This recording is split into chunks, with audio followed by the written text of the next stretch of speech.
Hi வணக்கம் மக்களே, அமெரிக்க தமிழச்சி நண்பு வணக்கம். எல்லாரும் எப்படி இருக்கிறீங்க? மீண்டும் இனி ஒரு பொழுதுனூடாக உங்களை சந்திப்பதில் மகிழ்ச்சி. வளமையாக அந்த ஷான் பியூட்டியில் வளமையாக ஒரு சில கேள்விகள், அதுவும் ஒரே கேள்விகளை திருப்ப சில சகோதரிகள் கேட்டிருந்தாங்க. அதுக்கான ஒரு பதில் இது, அதுக்கான பதிவு தான் இது.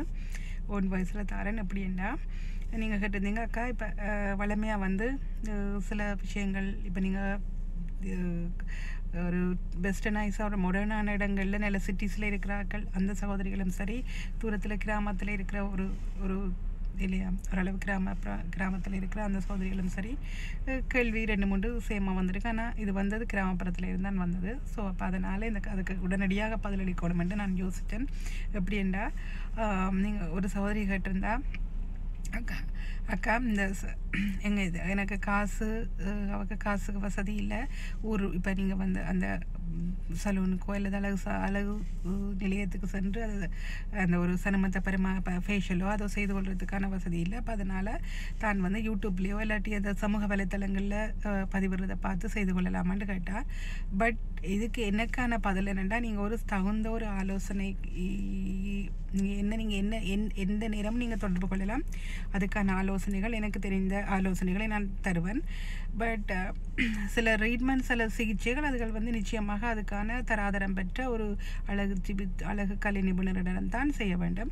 ஆனால் நிச்சயமாக நீங்கள் அந்த ஒரு மேக்கப்னு சொல்லும் பொழுது ஒப்பனை கலைஞர்கள், அவர்கள் வந்து ஒப்பனை கலைஞர்கள், அவர்களிடம் சென்று நீங்கள் நிச்சயமாக ஒரு மேக்கப்போ அல்லது ஒப்பனை என்று சொல்வது, தமிழ் சொல்வதனாக ஒப்பனை மேக்கப் அதில் செய்து கொள்ளலாம். ஆனால் ஒரு நீங்கள் சொந்த பருவோ அல்லது நிச்சயமாக அந்த ஒரு என்ன சொல்வது பரு இல்லையா, பரு மற்ற அதுக்கான சிகிச்சை சம்பந்தமான விஷயங்கள் இல்லையா, அதாவது சிகிச்சை சம்பந்தமான விஷயங்களை நீங்கள் ஒப்பனை நிலையங்களில் அழகு சாதன நிலையங்களில் பெற்றுக்கொள்ள முடியாது. சில நிலையங்கள், சில ஒப்பனை கலைஞர்கள் அவர்கள் படித்து தங்களை மெருகேற்றி கொண்டு அது சொல்வார்கள் காஸ்மெட்டாலஜி என்று இல்லையா, அதாவது சில வழிகளில் அவர்கள் அதற்கான அந்த சிகிச்சைகள்னு சொல்லுவோம். சிலது வந்து இருக்குது சாதாரணமாகவே அழகு கலை நிபுணரால் செய்யக்கூடிய ட்ரீட்மெண்ட்ஸ் இருக்குது இல்லையா. அந்த ஸ்கின்னு சொல்லும் பொழுது அது அந்த கேல்வானிக் ட்ரீட்மெண்ட் அப்படியான சில ட்ரீட்மெண்ட்ஸ் அவங்க செய்து கொள்வாங்க அந்த தோலில் வந்து. ஆனால் ப்ளீச் அதுகளெல்லாம் நிச்சயமாக ஒரு தகுந்த ஒரு, இப்போ சில எல்லாராலும் எல்லா ஸ்கின்னும் ஒரே மாதிரி இல்லை. ஸோ அப்போ நீங்கள் வந்து அதற்கான ஒரு சில அறிவோடு தான் நீங்கள் செய்ய வேணும்.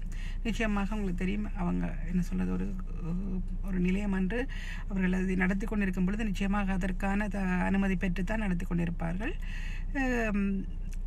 அதை சிகிச்சை என்ற ரீதியில் செய்யாமல் நீங்கள் வந்து இப்போ ஃபேஷியல் அப்படியானது வந்து அது ஒப்பனையோடு வருவது, அது வந்து முகத்தை பராமரித்தல் என்ற சருமத்தை பராமரித்தல் என்ற கணக்கில் தான் அது செல்லுமே எளிய. அது சிகிச்சை அல்ல. சிகிச்சை என்பது நிச்சயமாக அதற்கான வைத்தியர்களால் தான் செய்யப்பட வேண்டும் என்பது இதற்கான பதில்.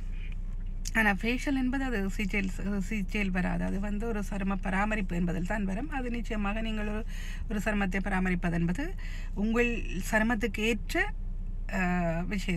ஒரு அழகு சாதன பொருட்களை நீங்கள் தெரிவு செய்ய வேண்டும். அதற்கான ஆலோசனை கொள்ளும் என்றால் நீங்கள் என்னிடம் கேட்டுக்கொள்ள. இப்போ நீங்கள் வந்து ஆயிலி ஸ்கின்னாக இருக்கக்கா, இதுக்கு எங்களுக்கு எப்படி நாங்கள் வந்து எந்த மாதிரியான ஃபேஸில் வாங்கலாம், எந்த மாதிரியான கிளென்சரை வாங்கலாம், என்ன மாதிரியான ஒரு க்ரீமை வாங்கலாம், அல்லது நைட் க்ரீம் நாங்கள் எப்படி எடுத்துக்கலாம், அந்த மாதிரியான அழகு கலை சம்பந்தமான சரும பராமரிப்பு சம்பந்தமான விஷயங்களை நீங்கள் என்னிடம் தாராளமாக கேட்டுக்கொள்ளலாம். இது உங்களுக்கு பயன் தரும் என்று நினைக்கிறேன். நன்றி.